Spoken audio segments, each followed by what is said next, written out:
as a monster roaming free, and police are now turning to the public to find Summer Thompson's killer. The sheriff leading the investigation into her murder warned the public the killer could be in their midst. Someone in the community will unknowingly be associated with that offender and may be in a position to observe those behavioral changes of that person. Investigators believe Summer's killer is likely exhibiting changes in behavior or giving clues that the people around them might not recognize. Cops in Orange Park, Florida have released a profile of a possible suspect, things to watch for. Some of the things that they are saying that people in the public should look out for are unexplained injuries or cuts or bruises on a person. Particularly on the head, arms, and hands. Well, the sheriff didn't expound. That information suggests when Summer's body was recovered from a Georgia landfill, there may have been evidence she struggled with her killer. There are people out there who they believe have information pertaining to this investigation, and they might not even know it. Other signs the sheriff asked the public to look out for include anyone who has suddenly left the area, missed work or routine commitments, especially on October 19th, the day Summer was abducted. I'm Mike Brooks in for Nancy Grace. Little Summer Thompson, thrown out like the garbage, found in a landfill in Folkston, Georgia. Who is responsible for the murder of this little gorgeous little girl? It just makes me sick. I want to go straight out to Natisha Lance, producer for the Nancy Grace Show. Join us here in Atlanta. Natisha, you've been down there. You know the latest investigation. What is going on right now in Orange Park?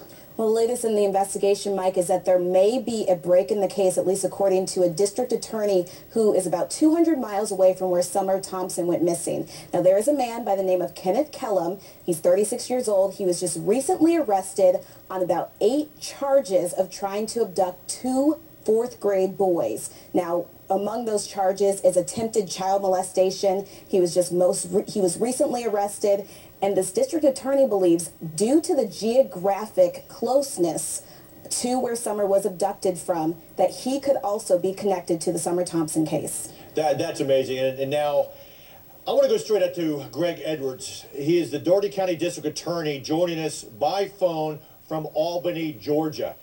Mr. Edwards, thank you for being with us. Glad to be here. Give us some background on this predator, Kenneth Kellum.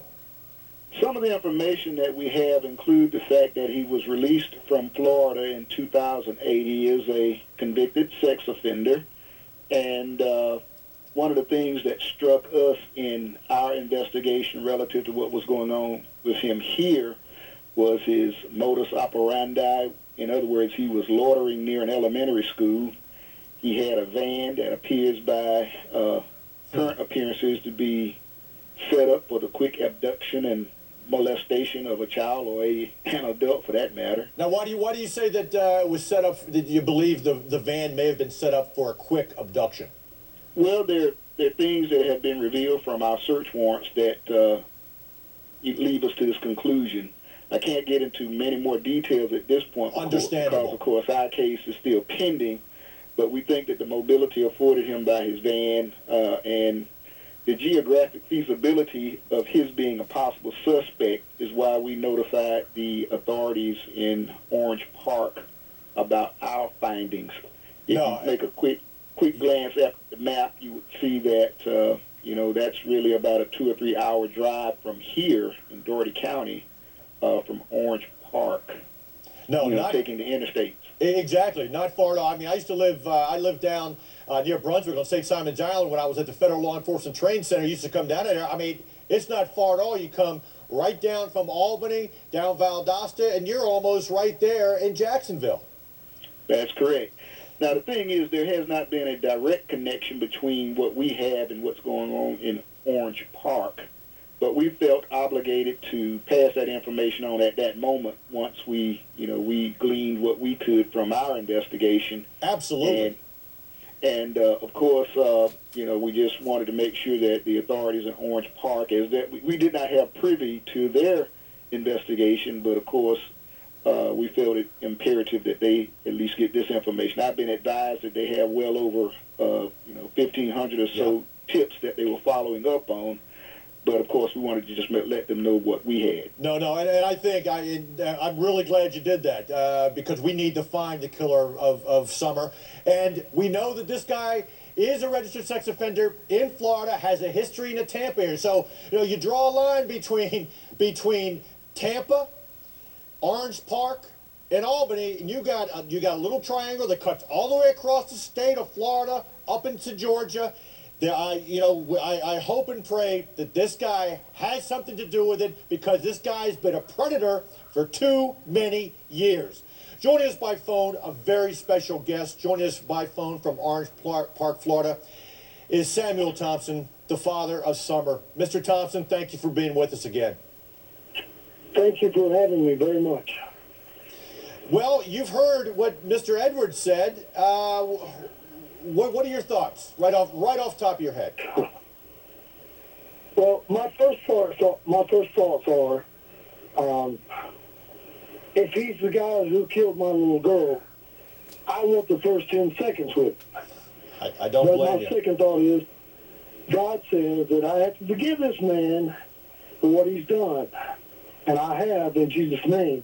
But I want him punished to the full extent of the law.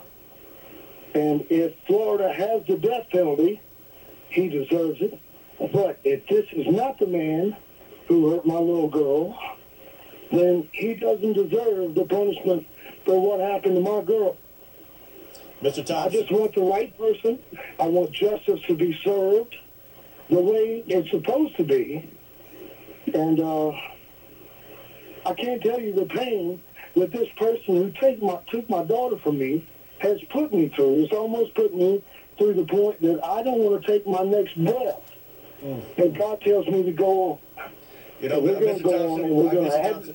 I don't know how you're doing it. I really don't. All my years of law enforcement, crimes against children, it's just the families that are affected by this. It's just incredible to me. But I want to remind our viewers, Kenneth Kellum has not been charged in anything involving Summer Thompson right now, but law enforcement officials are looking to see if there's any kind of link, DNA, evidence found at the scene, evidence found on the body of little Summer is possibly connected with Kenneth Kellum. And whoever's responsible for this needs to be brought to justice. And now, tonight's CNN Heroes.